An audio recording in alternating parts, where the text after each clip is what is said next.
Indeed. Send you an invite. I don't know that we have any external guests today. I think we were fielding to see if any of the Circles leads wanted to, of course, come up and provide their updates. I think we may have one. So you guys just bear with us in the audience. We are circling the nest, about to bring the worm in to feed the babies. Give it just a moment. What the fuck?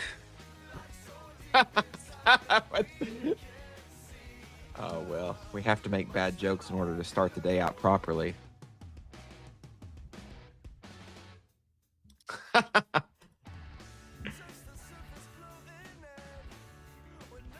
Yeah, pretty typical diet for the sparrow, the sparrow kin, sparrow young. No one here wants your worm, Sterling. Can we not, guys, today? Oh gosh, the map is not the territory. Cool. All right, let's go ahead and get started here. We're gonna go down a path that is dark, a path that even Anakin has not traversed. Okay. So guys, as per usual, let's get into the disclaimers of the day. We'll go ahead and get this thing booted up properly. Welcome to the Logos Circle space, where we're going to learn about all things Logo Circles. We're also going to be staunchly anti-surveillance, pro-exit, pro-freedom, pro-decentralization, pro-technology. Okay, so first rule of the ball game here is that, one, any of the ideas or thoughts or opinions that we share are not reflective of the Logos brand or identity. All of those opinions, ideas, thoughts, and philosophies are our own. The next thing, if we happen to talk about any type of project, anything related to Web3 or crypto, this is not financial advice. You YOLO into or ape into your own shitcoin at your own peril. So please, by all means, do your own due diligence. Number 3, this is also a community space. We want to get you guys up here to chat with us.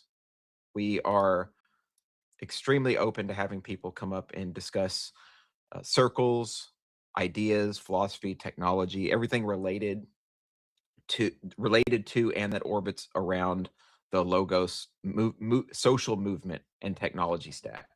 Cool. So we have Roxana, we have Chair up here. I think we're still waiting on maybe Amelia to come in. Oh wait, she's in the audience.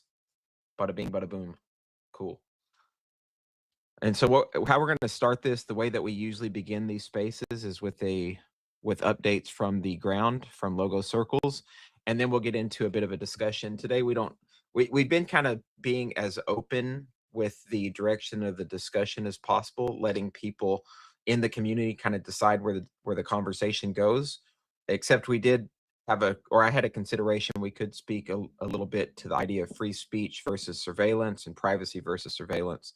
So we can open up the grounds for those discussions, which is typical on the docket for a Logo space. But let's go ahead and get started here with the updates. So we'll jump right into it. Roxana or Chair, if you guys want to go, and we'll see about getting Amelia up to the stage as well. I'm trying to find my tab in 30 tabs. So, Chairs, do you want to go first?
Sweet. Thank you for your update, my friend. Sounds like I love anything related to ZK and being able to push back against the surveillance apparatus. We're always going to be able to promote and discuss.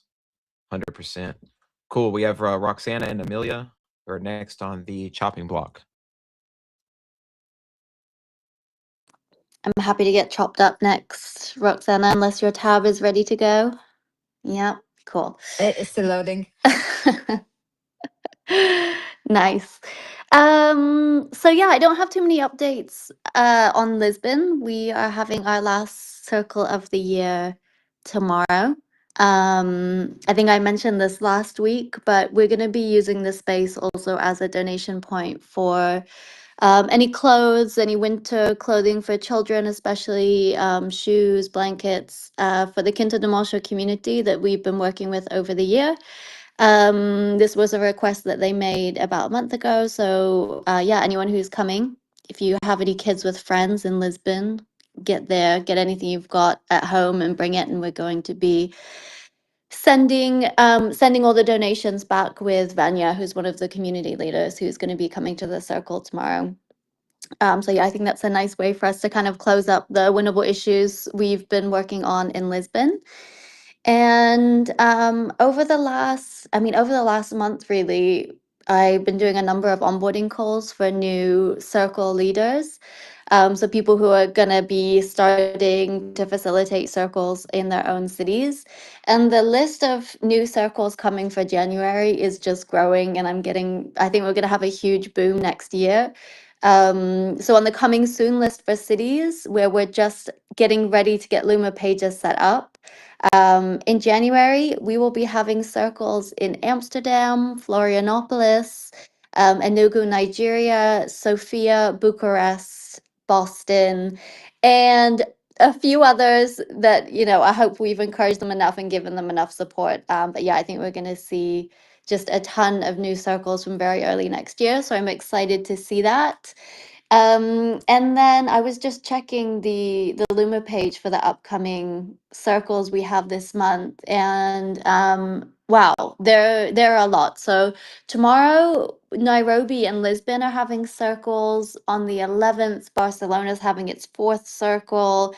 On the 14th, the 2nd circle in Bangalore, India. December 17th, Prague, London.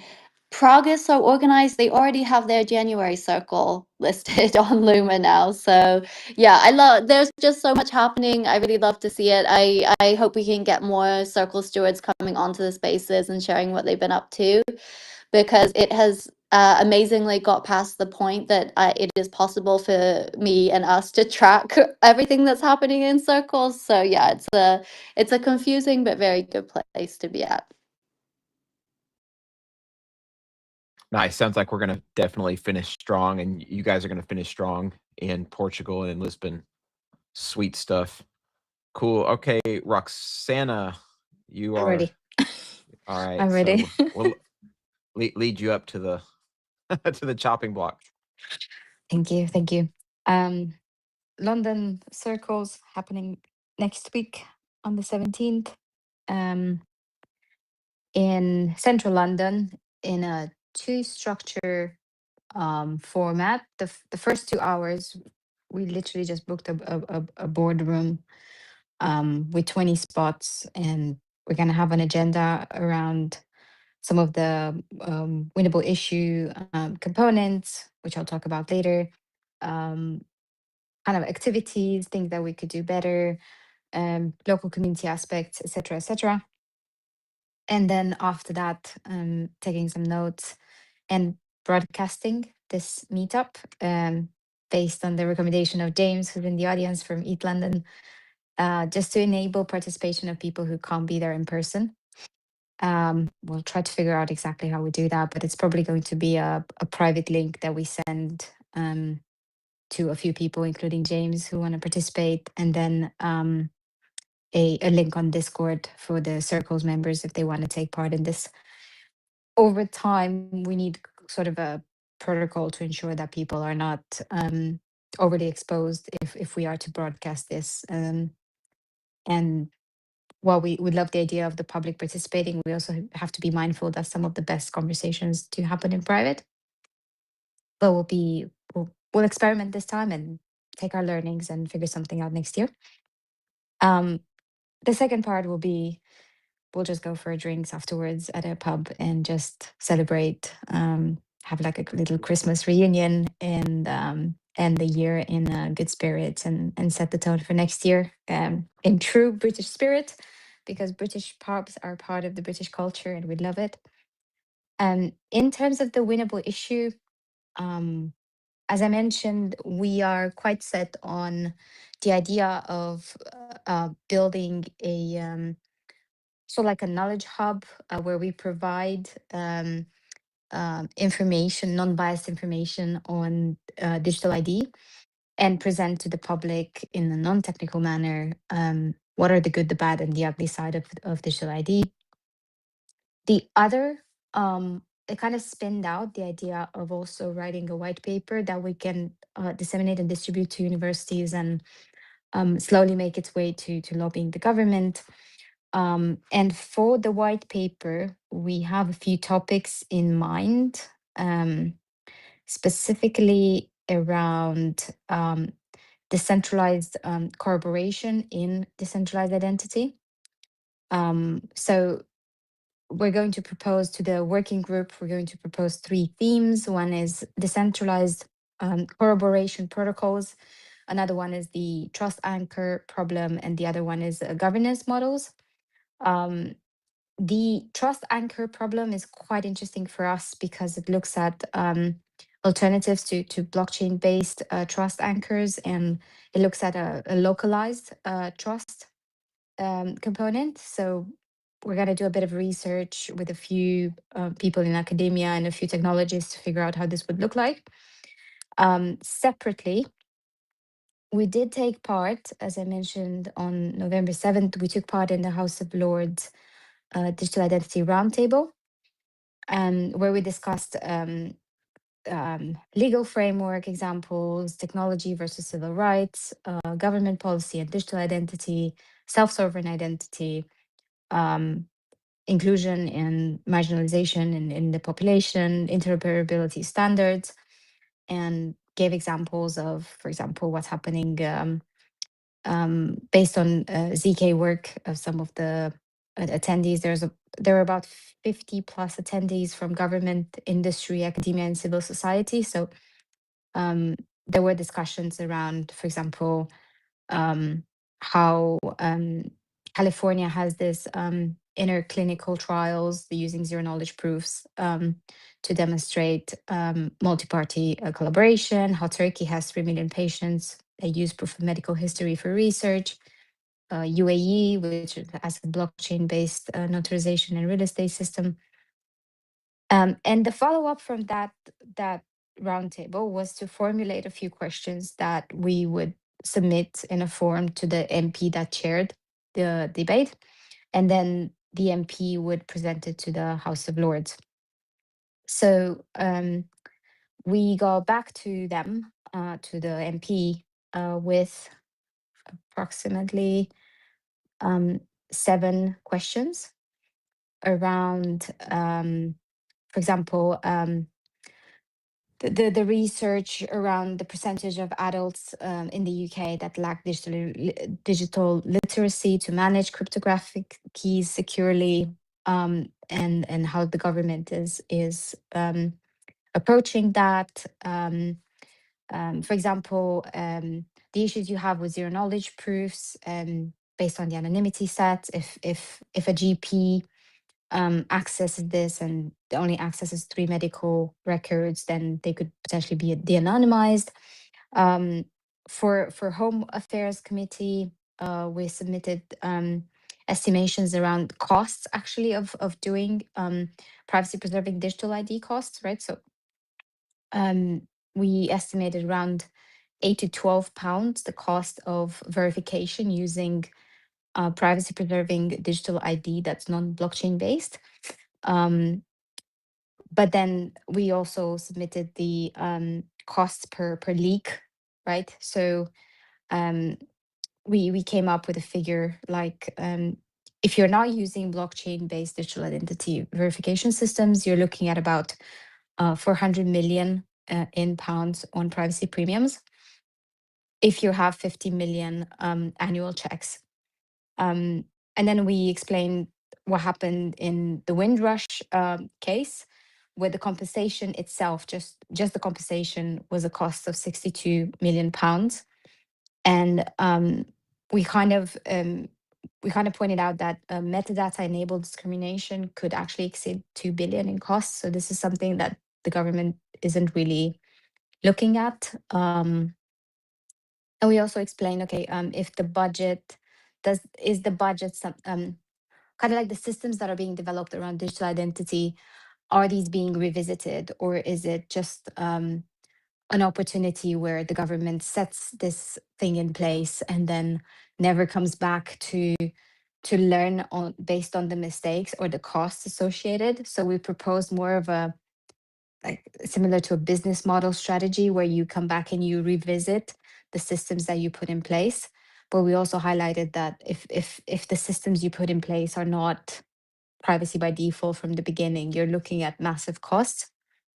And also linked to the agenda on immigration control. There's another agenda on a 3.5 billion annual savings from closing this kind of physical services. So these 7 questions, which are quite detailed, and the legal team at Logos helped us ensure that we didn't formulate anything inappropriate. These were submitted on behalf of the London Logos Circle.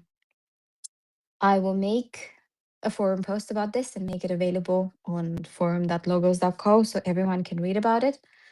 The idea is we will wait for an answer, wait to see what happens after this MP presents it to the House of Lords, and essentially wait for the next roundtable, which they mentioned this would happen sometime in Q1 next year.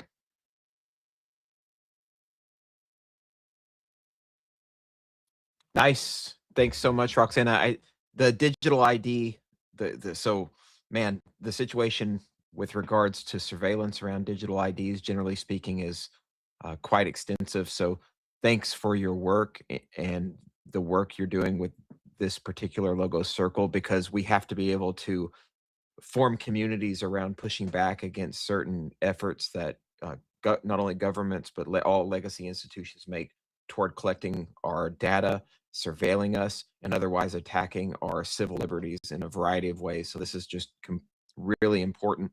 I think actually the fact that you're working in London too, Roxana, plays into the next part. So I think we can get into the discussion, by the way, unless anyone else has circles related commentary they want to make.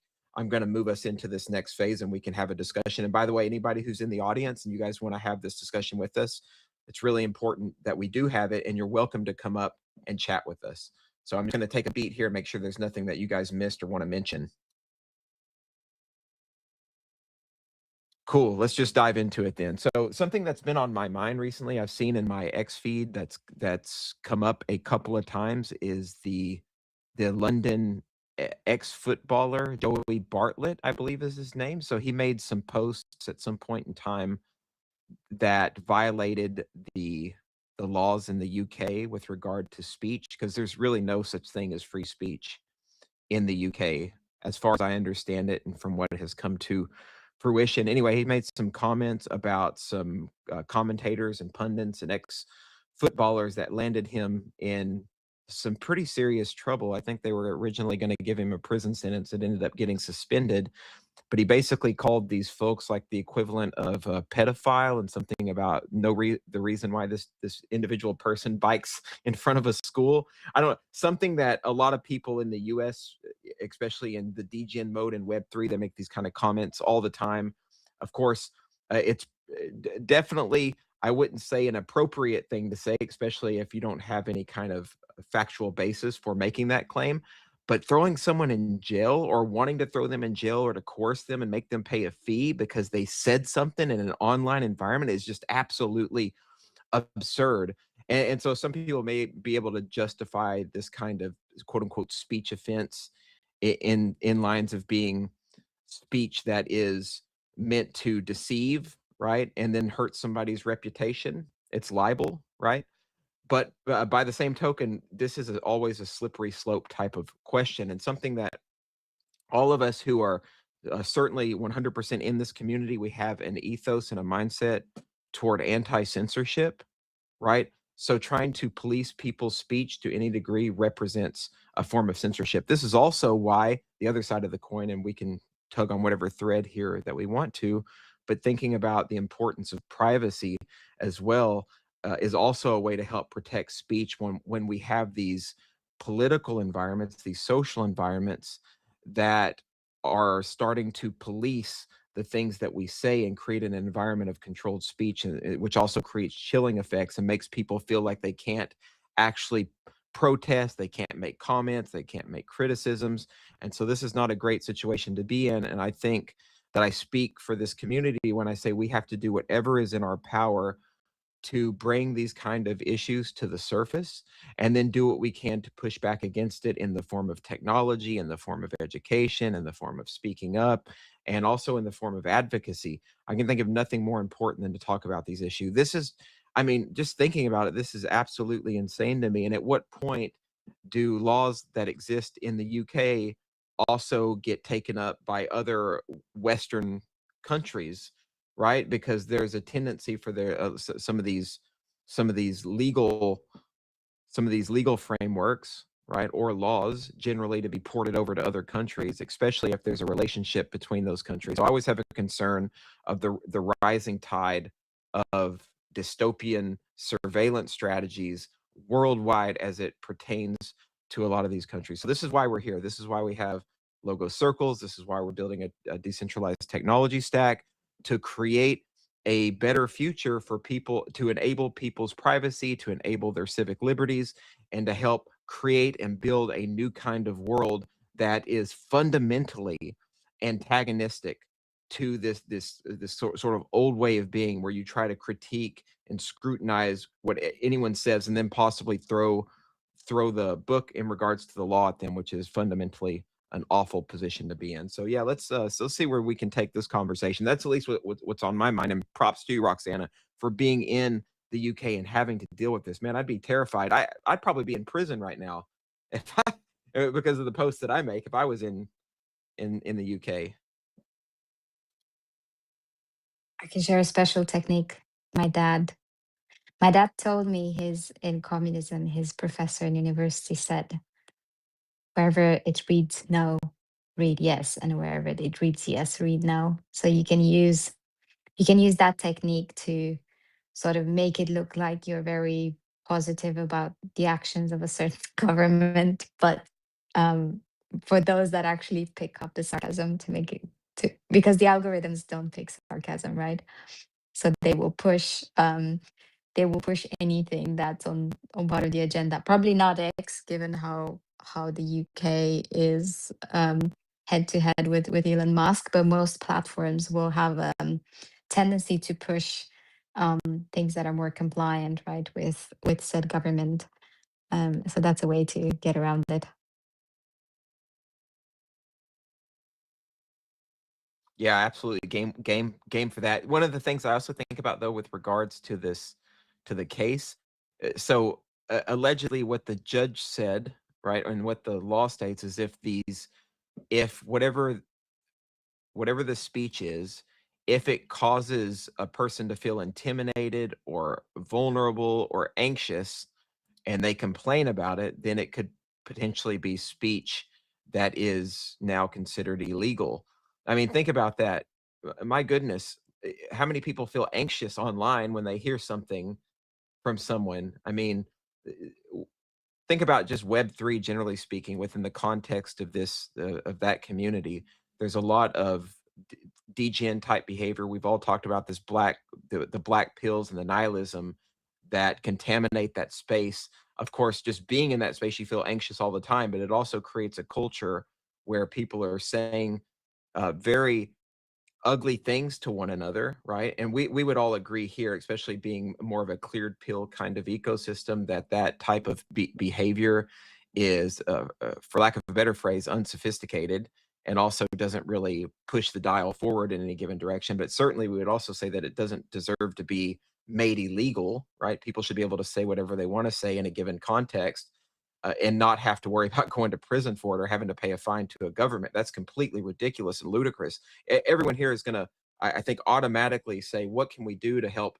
So let's talk about the strategies. What can we do to actually prevent this, or what can we do to push back against it? I think obviously having a decentralized kind of technology stack and enabling privacy for people who live in these regimes is got to be the key focus for this piece. And this is what you also discussed here as well, Roxana.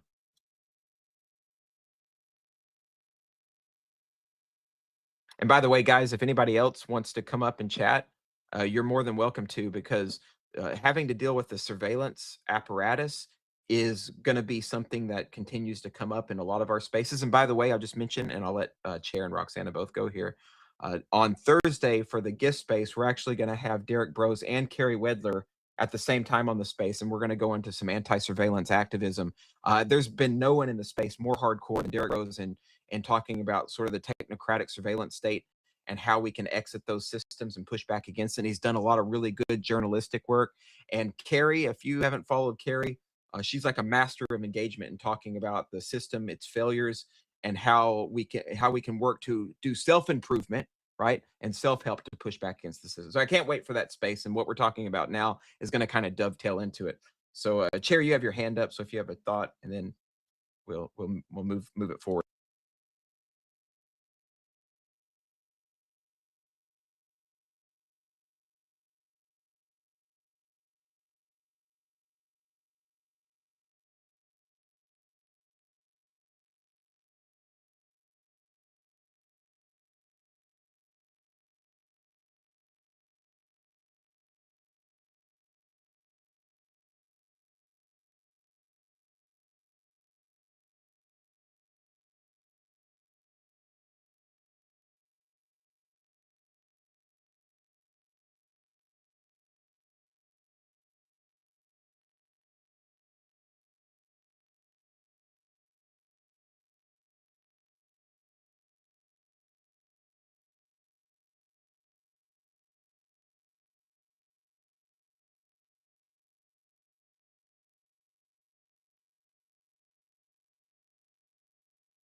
Nice. Thank you, Chair. Yeah, I have a lot of comments on this too, but we do have Václav and M with their hands up. I'm not sure who was first.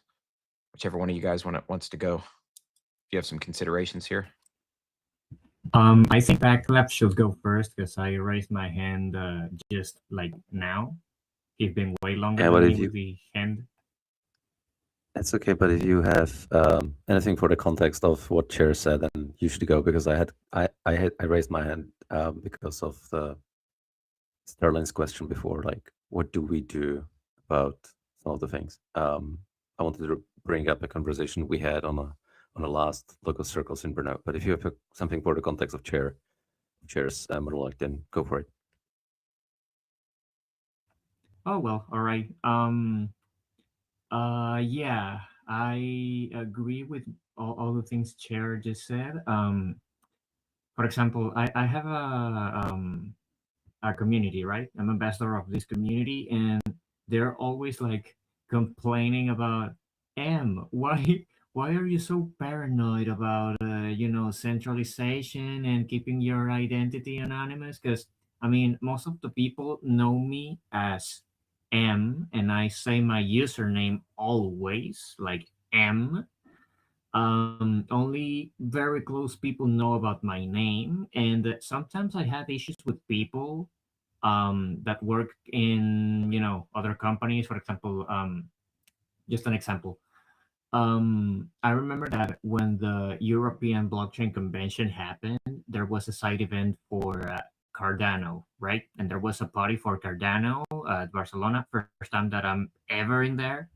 I didn't even imagine that I would be in a party for Cardano.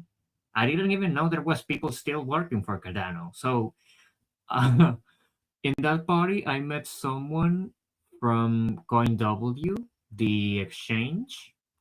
I've heard of him, and I met one of their business developers. But I told her like, "Hey, would you mind please to not show my face on the internet?"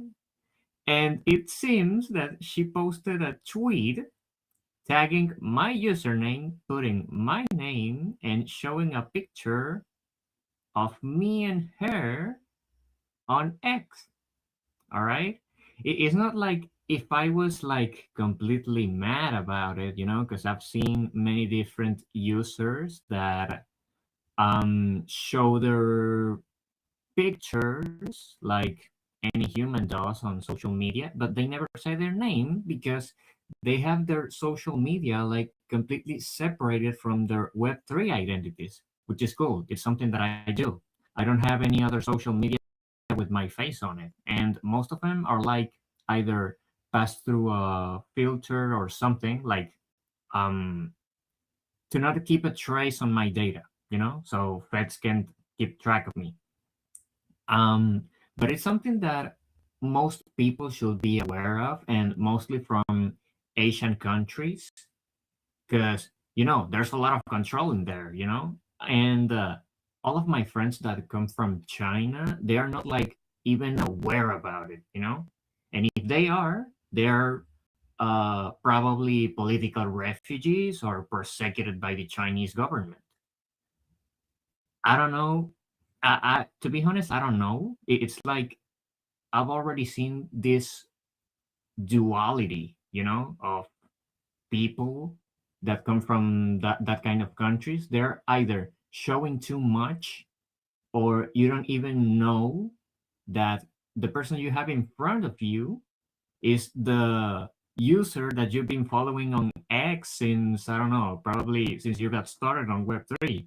It's pretty shocking, to be honest.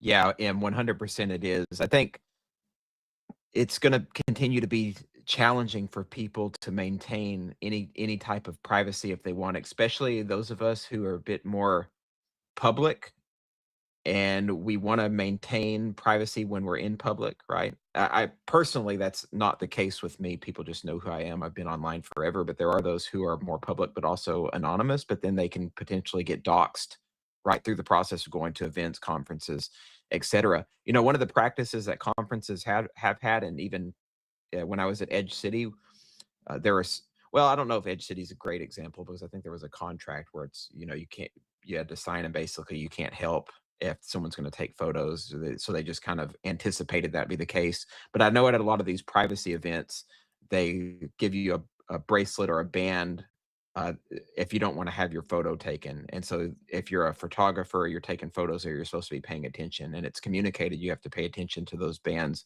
so that you don't dox somebody who doesn't want to be doxed. Right. So yeah, it's really, that's a challenging predicament that we're in for sure. Cool. I think we have Václav now has had a comment from earlier too. Yeah. So, well, thanks, Anne, for that. And I was gonna just say that I am too very public about my name and whereabouts generally. One change that I did is to just try to start using more privacy-friendly technologies. Like I've stopped using Google Photos and installed Image from Futo locally on my mini PC and just upload my photos there, just being conscious of where I put my data. I think that is a good first step for many people, that even though you don't, like, you care about your anonymity and privacy a lot, but some people don't. And then even then, thinking about where you put your potentially privacy concerned data is super important. So thinking about these using things like Brave browser and local data storage and things like that is an interesting first step. I'm trying to port all my friends to Signal as much as possible. I will eventually hopefully port them to Status, but they are not ready for that yet, I think. What I was gonna say before that is since Sterling, you asked, like, what do we do? Where do we go next? How do we solve these kind of censorship and algorithm issues, I guess, or fake news and all these things.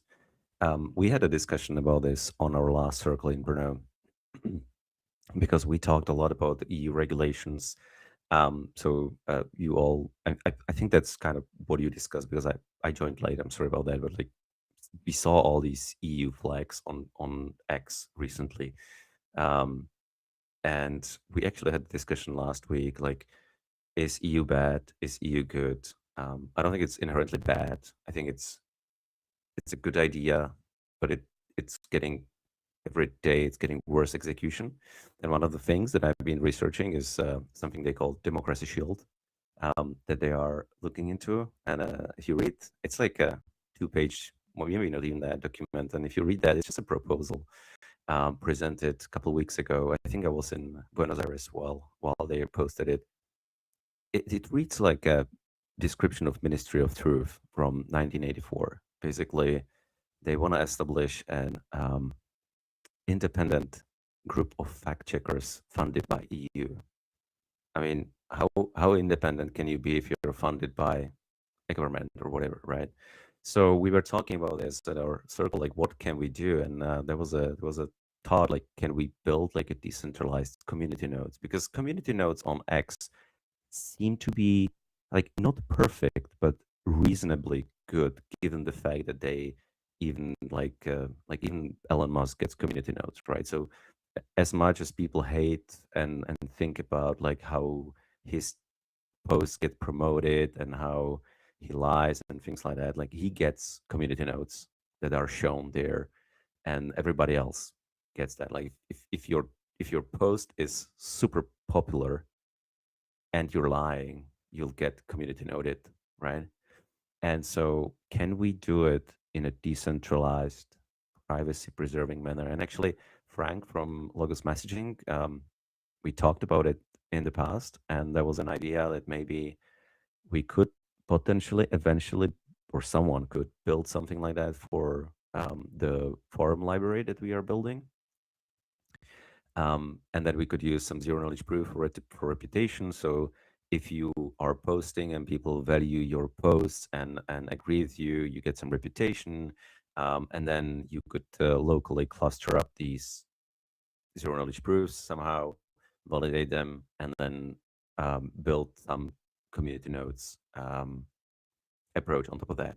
I don't have a solution, obviously. I'm just bringing it up for anyone listening, that if you want to think about it, this is something sorely needed, because any way that we build a decentralized social network, a peer-to-peer social network, or anything, like, we can do a lot of local curation and community curation and local filtering, and people can blog other things and people can filter things, but it does not help with fact checking, and it does not help with knowing what truth is. You will just reinforce your bubble if you just, like, if you only see posts that you believe and from people that just reinforce your beliefs. It's not good. I don't think like I don't think it's good. I think me seeing posts, like, obviously I'm baited to rage and post like annoyed replies and things like that. Yes, we are, like, people have that nature, and I'm definitely one of them, but it doesn't mean it's always bad. So we need to see counter opinions. We need to argue. We need to discuss things. As long as there is no violence involved, I think it's really good to discuss things and disagree, right? But we need some way to know that someone is not telling you the truth. And it seems that community nodes, up to this point, has been the best thing we had so far, given the fact that even Facebook is like kicking out their fact checkers and going with something like community nodes. So thinking about how to make it decentralized and private, so that you can maybe even reward people and maybe even get them some kind of a leaderboard without leaking their identities and things like that, because that's kind of like what community nodes do without revealing who is posting those community nodes, right? So we need to do that in public, but privately, if that makes sense, right? So just bringing it up there as a topic and as a thing to think about. I'll shut up now. No, Václav, that was extremely well said. Let's get, so we have M that had his hand up first, and then Roxana. We'll go to M first, and then Roxana, and we'll keep the thread open on this conversation.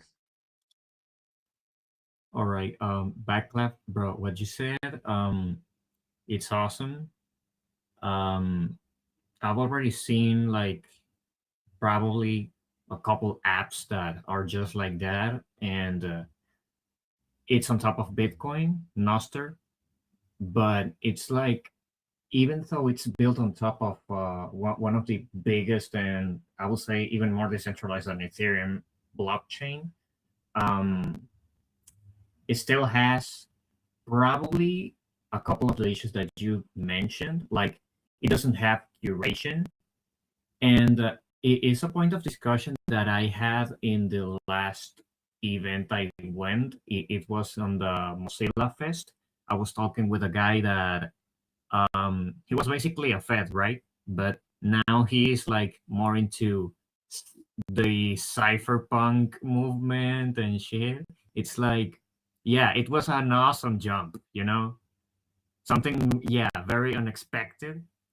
And he supports decentralized social media, because what happens if your government goes corrupted, you know, and they start censoring? He doesn't like that. So we had an argue related about whether censoring or doing community like cleanup, you know, depuration.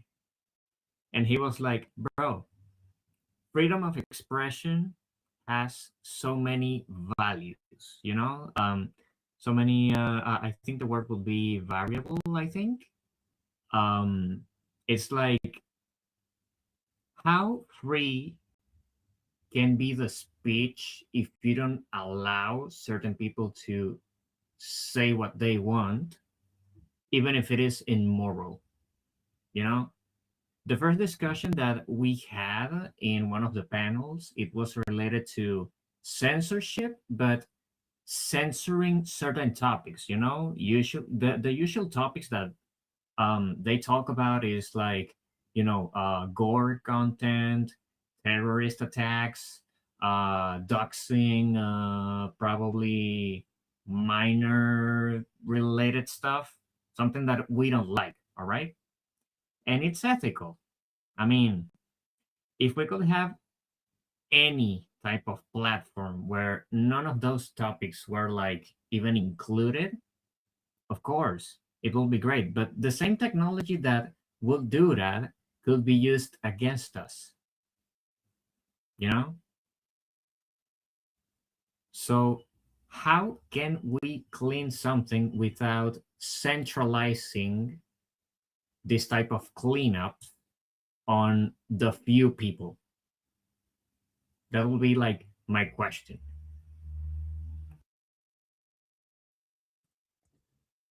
Yeah, I feel like I don't know, Roxana, if you wanna, you had the hand up, but it went down. But I can just comment very briefly on this last one. I think like what Blue Sky is doing. I have not used Blue Sky, to be fair, so I'm only assuming from what I have read. I would like to try to use it, just from the perspective that you can basically, if I understand correctly, in the AT Proto, which is the protocol under the Blue Sky, you can basically have community curation lists, and so you can filter the content. Like a community can create this algorithm for curating the feed, right?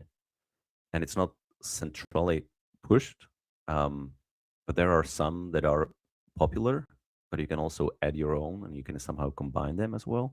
So you can take one that is like hopefully cleaning up all this mess that you mentioned. You can take one that is also good for your kids. You can take one that is good for your whatever leftist or rightist or centrist or whatever alien views, and then combine them all together and get a very clean feed. And I think that's fine. Like if you can actually do it yourself for yourself, and anyone else can see all the terrible, awful, inhumane stuff, I'm fine with that. Like if they want to see it, I'm not gonna tell them no. Like I know people have these thoughts, and I would rather not see them sometimes. But if you want to, then that's kind of up to you, I guess, right? I don't want my kids to see all that stuff. So if I have a way to prevent them from seeing it without relying on the government doing it for me, because I don't think that I should give up that agency of taking care of my kids and preventing them to see something because someone else said it's the way. Um, yeah, I think that would be amazing. I need to research that more, and I'm way behind on Blue Sky. Like I have friends using it instead of X. They just left X and they're just using Blue Sky. But at that point, when everybody was leaving X for a Blue Sky, I tried to register on some server and it failed like 5 times. I'm like, fuck this shit. And I just stayed on X. So maybe it is better now. So I'll retry and I'll dive deeper into the AT Proto because I think there is some merit to that. And I was at the Cypherpunk retreat organized by Protocol Labs and Web3 Privacy Now, and there were people from Blue Sky and AT Proto, and I missed those conversations because I was interested in some other stuff and I had no context. But if there is another opportunity, I will definitely pick their brains on this stuff. I want to understand that much better.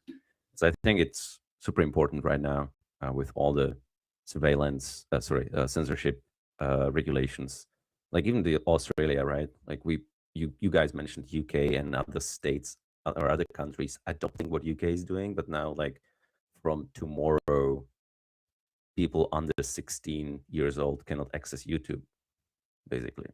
And I'm like, what? Like there's so much content, so much educational content that you prevent them from seeing, right? Like I know there is other stuff too, but like there's so much education that you're just like you're forcing people to not have access to educational content, and that just makes no sense to me. So yeah. Nice, thanks, Roxana.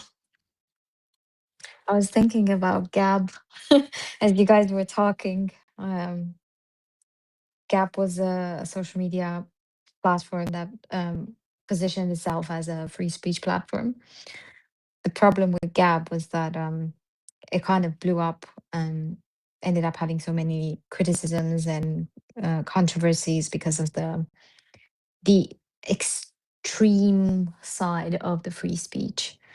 And it's an interesting platform subject to study because you can see how far people go on the extremism side, right, to identify enemies, and that it's just a kind of like a psychological play that makes you feel really good about yourself, that you're hating someone who um, doesn't align with your beliefs, right? Even though it's free speech, they are condemning certain topics and certain people as well, part of the free speech.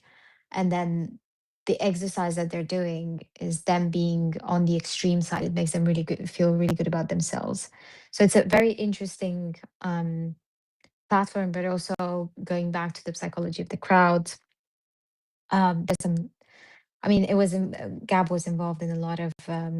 There was a shooting as well, the Pittsburgh synagogue shooting, and I think that kind of put Gab in that kind of box where you want to limit the dangers of how much you use absolutely pla- use platforms with absolutely no filter whatsoever. But there are things that we should also probably address when we're building platforms, we're building platforms that enable discourse. Which means we have the public discourse, and then we have the private discourse. The private discourse, which is a bit what notes are kind of promoting on X, because you don't know the identity of the person who left the note behind under your post. So that protects the person's identity to some extent. X has that information, but the public discourse will not see who is enabling the private discourse, and that sort of balances things out.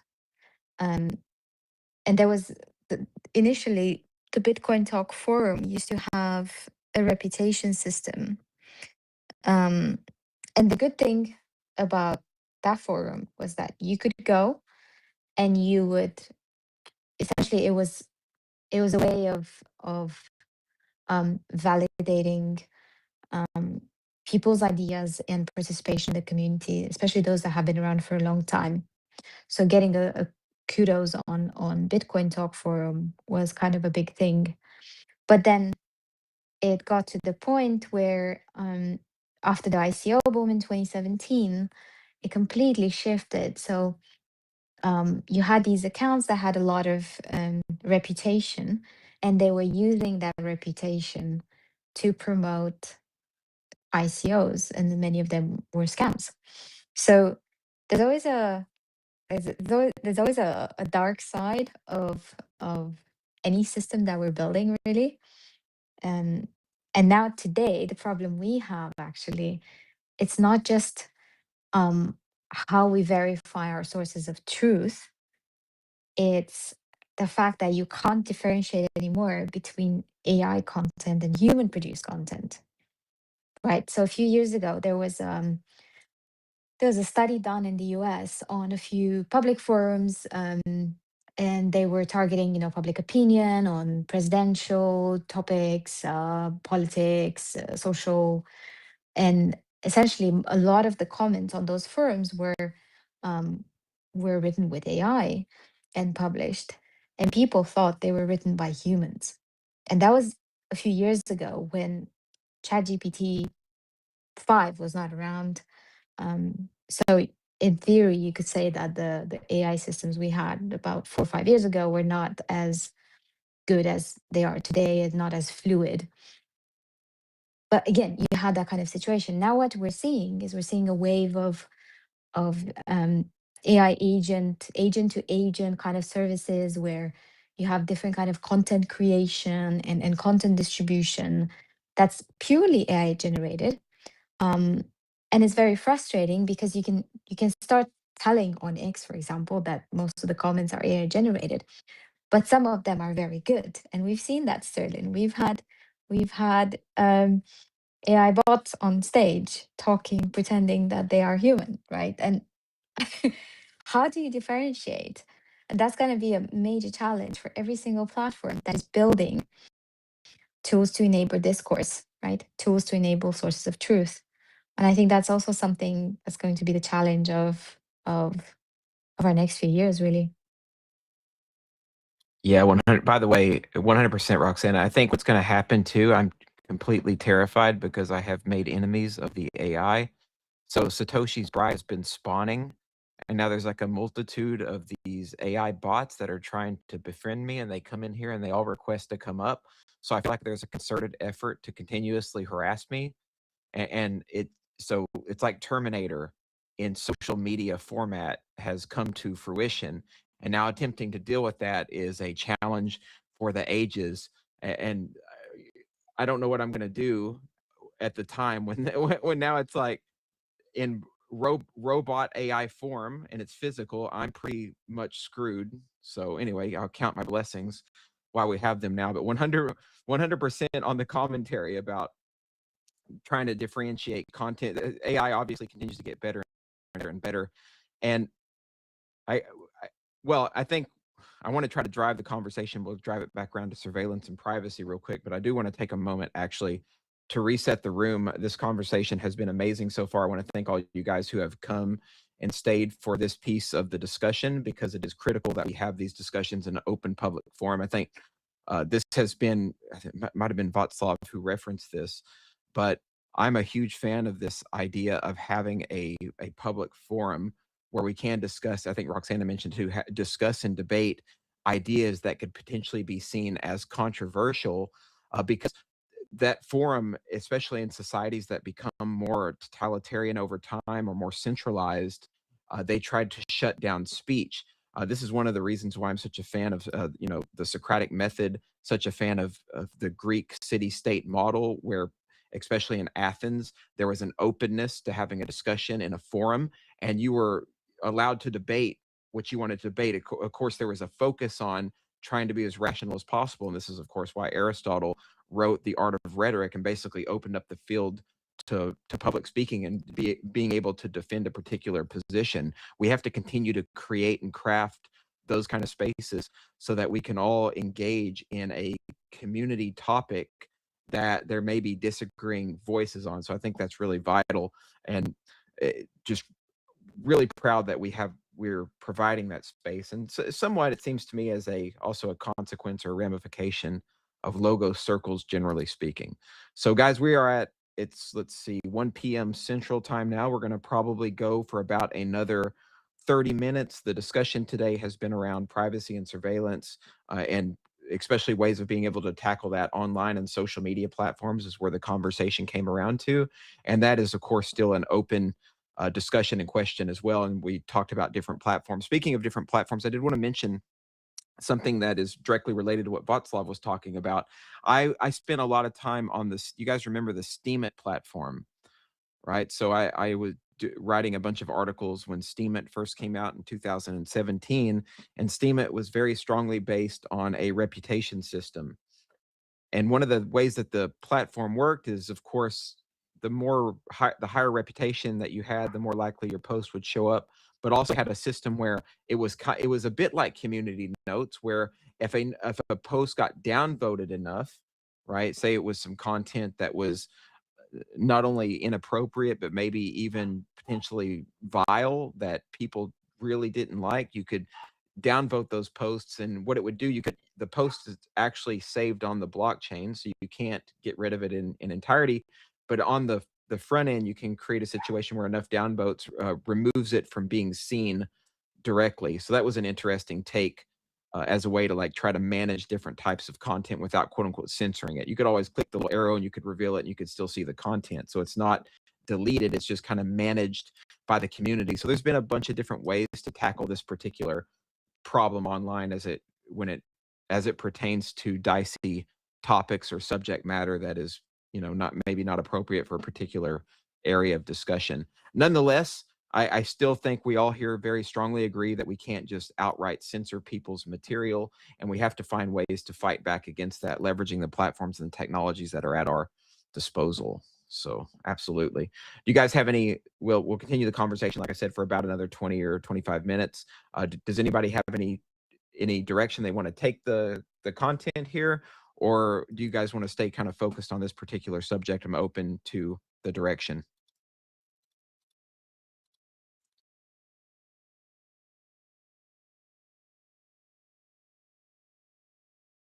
All right, so oh man, don't ask me that question. We might go into a lot of crazy different directions. No, maybe I'll bring it back again to the issue of just speech, generally speaking. We started the conversation, or I started the conversation out talking about the ex-footballer Joey Bartlett, right, in the UK. I think about that particular case, and I think Václav mentioned George Orwell when he's mentioned a reference to something being Orwellian. I think about his book that he wrote called Why I Write, which isn't one of the popular pieces of literature that he wrote as it's nonfiction. But the idea that he expresses in that book is the reason that he writes is for political reasons, right? It's to maintain his artistic integrity, but at the same time being able to speak in a way that's clear and concise and that articulates a certain kind of position about where society is and how to fight back against it. And he, of course, this was expressed in 1984 as well. He was very clear on the idea that when societies become more controlled, more centralized, more top down, more authoritarian, they have a tendency to enact what he referred to as a newspeak and doublethink, where they will try to mitigate certain words, or they will try to reduce the impact of certain words, maybe even delete them entirely. And then they will use different types of euphemism to control the population while at the same time censoring dissident material. So I tend to share Orwell's perspective. This is the reason why I write. I think this is the reason why we do technology. It's the reason why we exist on these platforms, because we're trying to find a space to inch our way in toward more civic liberty. And I mean, currently in the status quo, we're just having to deal with so much coming at us at one time, right? It's not just all the governance failures, but it's also we talked about AI, the emergence of AI, the possible emergence of super intelligence as we move forward, everything else happening that in the world around us that we would refer to as the poly crisis. So being able to focus in on these target issues, at least to move the dial forward, helps us solve then even more problems up the ladder. And that's critical, right? If we're not able to speak openly to each other, if we're not able to deal with censorship and the censorship apparatus, how the hell are we going to solve some of these other problems if we can't even speak to each other openly with an understanding that there's not going to be some institution or some kind of corporation that comes after us and tries to destroy our ability to speak openly. So I think this is just one step in a ladder of steps towards solving some more serious and more vexing problems.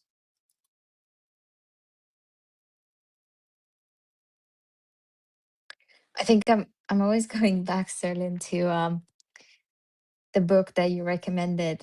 I'm halfway through it actually, on Nordic ideology, and the idea of attractors, right? Understanding the context of what's coming next before everyone gets it.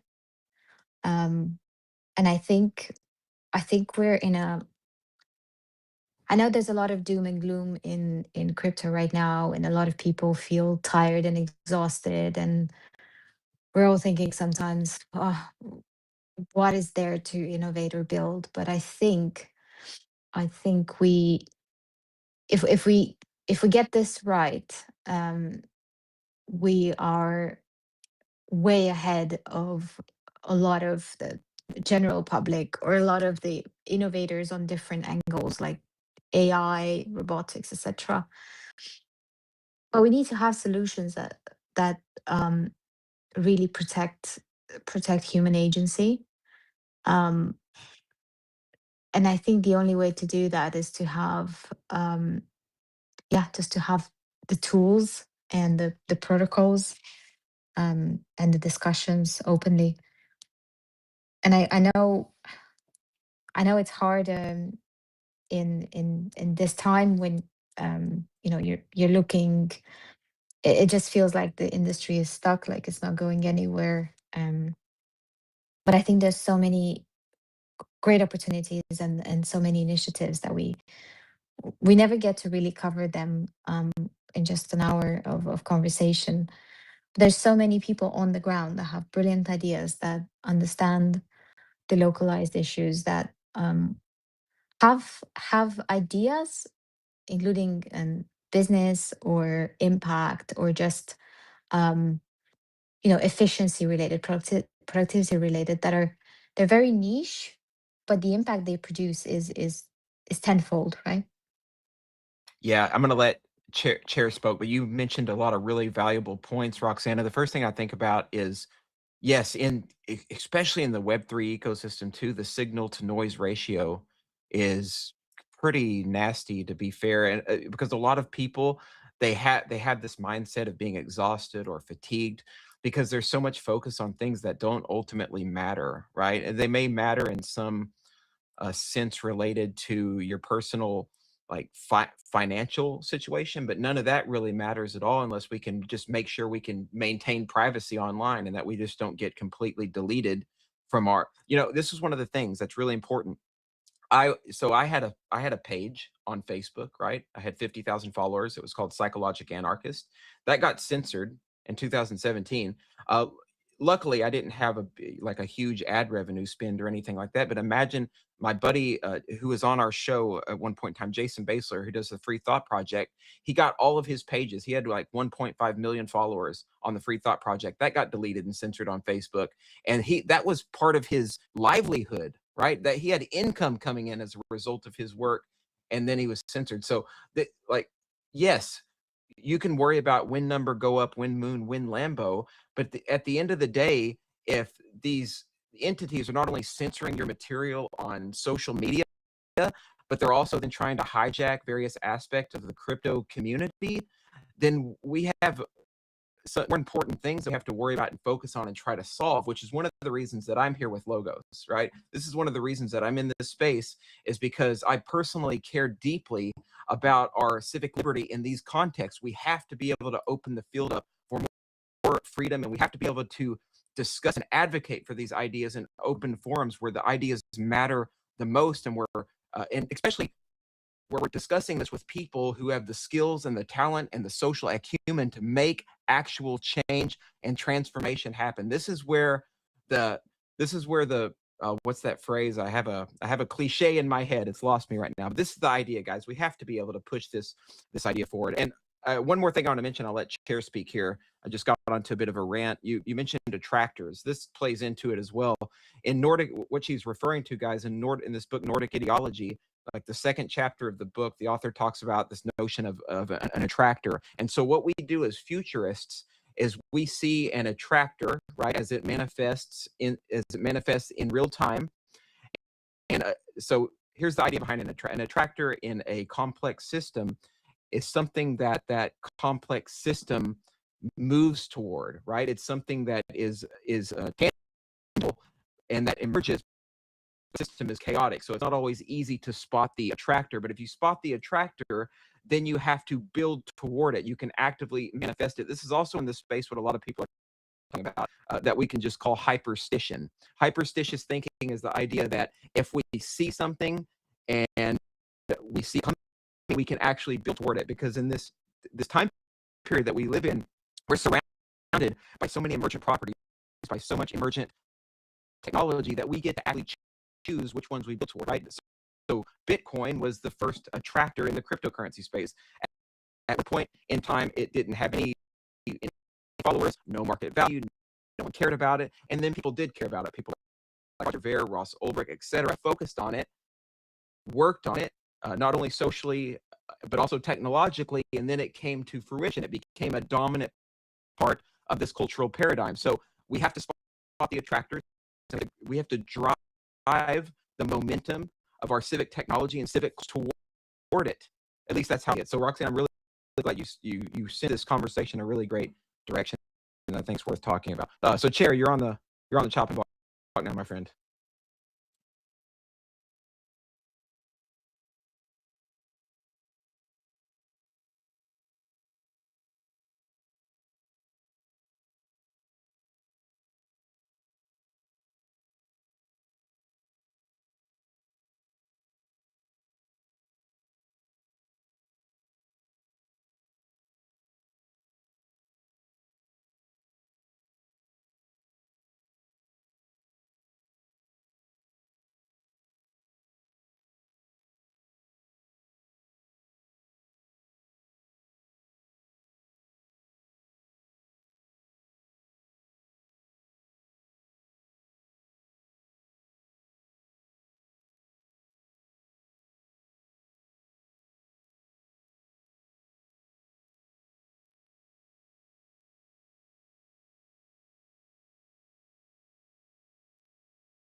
Yeah, well said, Chair. Something that you mentioned too that is maybe I can elaborate on as well as this idea of so we have all these influencers, right? Quote unquote influencers. We have these individuals on X who are trying to up their follower count, right, for the purposes of getting some kind of monetary engagement with some kind of brand or ad.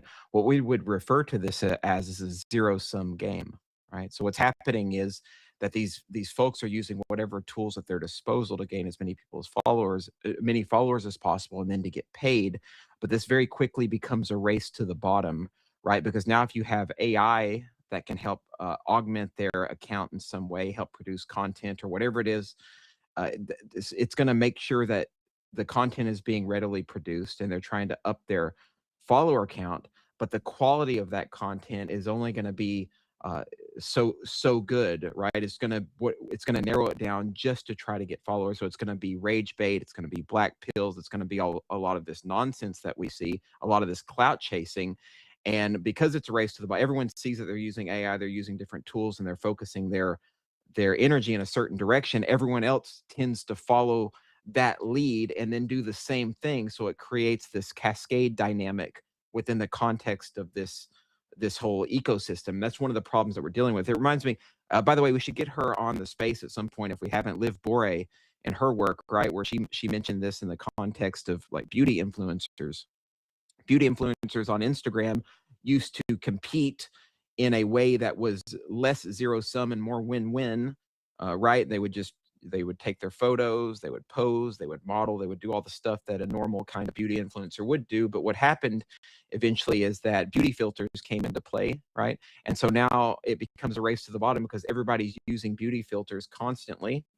And what ends up happening is they distort their own self-image to such an extent that they become a shell of their former self, right? And because one person does it, another's going to do it, and it's going to just increase. You can see how it's a race to the bottom. This is what happened to the Instagram beauty influencer scene. The same thing happens in a different kind of context or way with like Web3 influencers, where it just becomes a numbers game, where it also creates content that is horrible and that no one actually really cares about, except for the purpose of getting whatever kind of upvotes, clicks, and followers that they can get.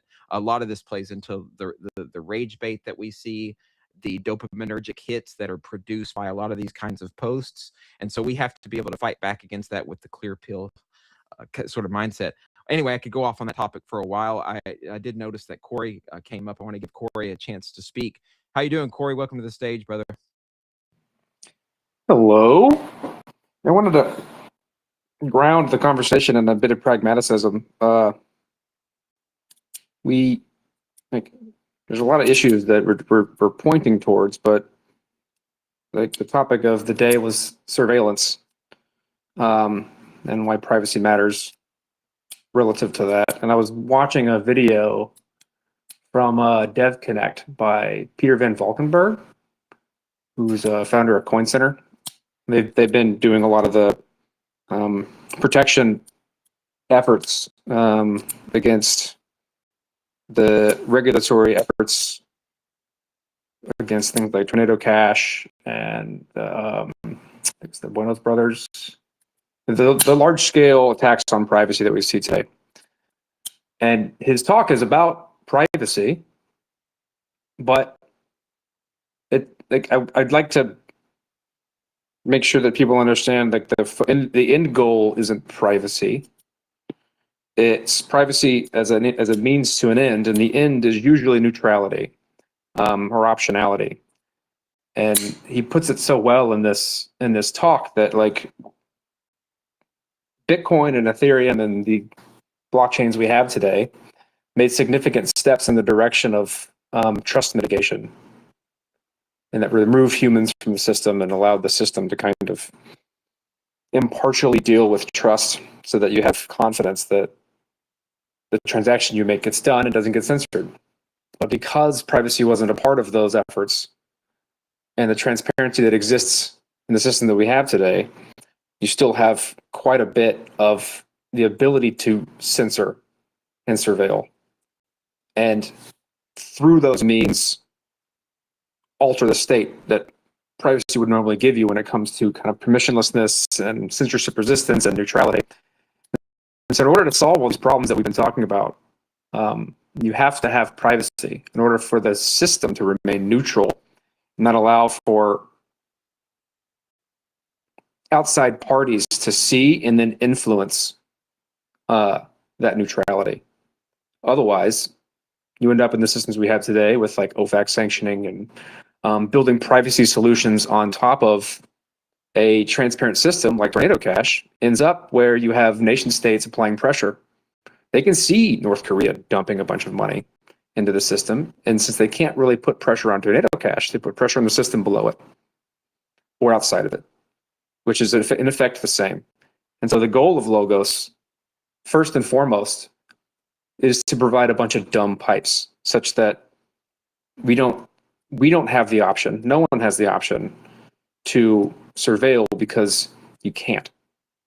And that gives all the freedom and optionality to those who build on top of it. And so it lays a neutral foundation for other people to build on top of, such that it can't be influenced by any given party. That's the whole point.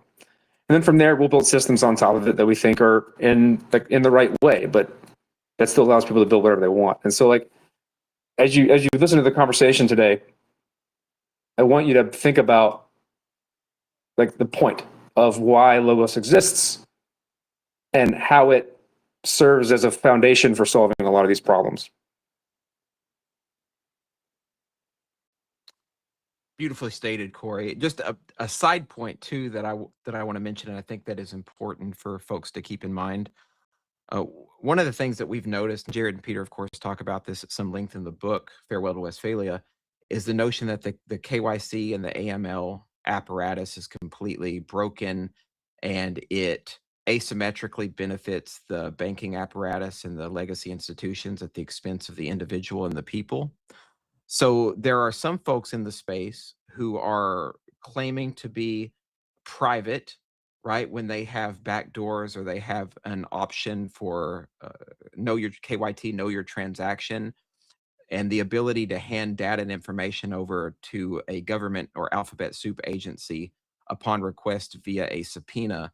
So one of the things that we're really keen to look at is, and I agree with what Corey said, providing the optionality to maintain complete and total privacy in whatever you build, whatever kind of applications that you deploy, leveraging Logos.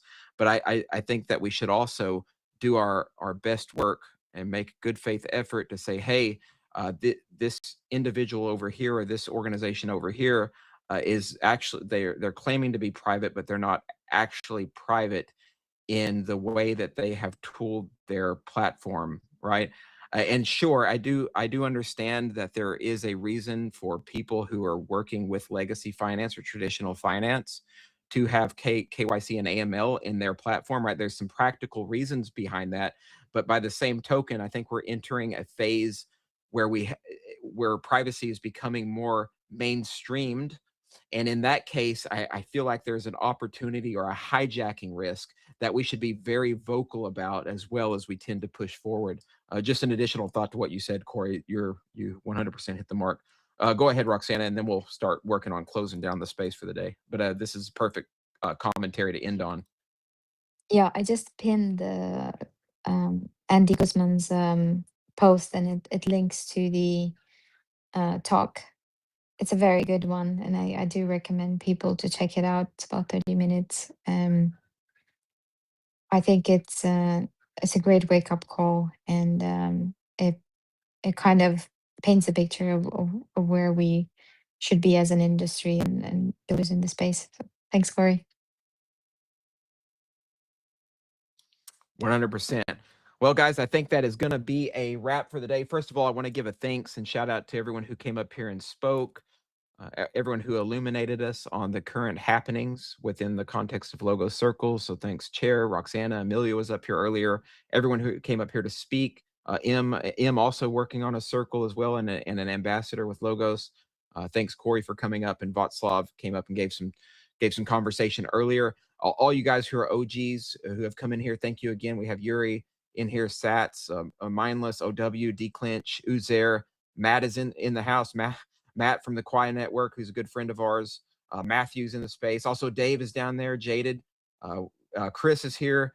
Just an amazing, well-rounded group of people who are actually working to build the tooling to and creating the social activist grassroots networks to push this movement forward. Not only do we need iconoclasts, but we need people who are willing to put in the elbow grease and to build the tools and technologies we need to secure this privatized future. So thank you all guys for being here. Any of you guys who are new in this space and you're interested in learning more about Logos, just shoot me a message, or Roxana or Chair or Corey or any of us who are up here. Even M, shoot us a message and we'll get you involved in the network. We're always looking for people who want to build and work on the Logos technology stack, or if you're interested in booting up a Logos circle, by all means, we'll get you hooked up and set up. This is a movement of friends. I like the Quaker reference. This is like a friendship community. That's the way that I view it. So welcome to the show, my friends. Thanks so much for being here. But yeah, remember, we'll have Carrie and Derek on Thursday, and you will not want to miss that space. These guys are hardcore. They're dyed-in-the-wool activists. Derek specifically has been on the ground. He exited the U.S. He's been involved in anti-surveillance and anti-technocratic building for a long time. He's an OG. He's actually, I think he's just going to be pushing his biography out very soon. He wrote I think it's his third or fourth book. Anyway, you won't want to miss that space. So we'll see you guys all on Thursday. Much love. Let's keep this movement, and it's not a revolution, it's an evolution. Let's keep it moving forward. Thanks, guys.